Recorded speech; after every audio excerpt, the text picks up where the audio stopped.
rounds are still left. Trinamool Congress seems to be এতক্ষণ ধরে sloganing চলছে sir, আপনারা অ্যালাউ করছেন?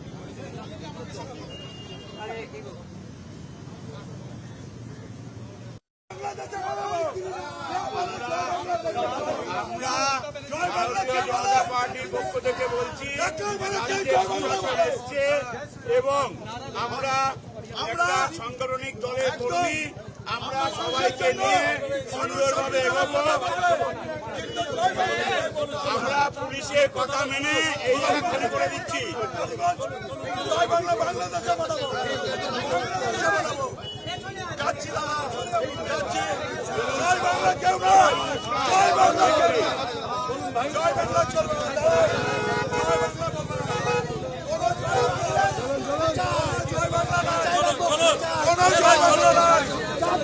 জয় বাংলা হবে।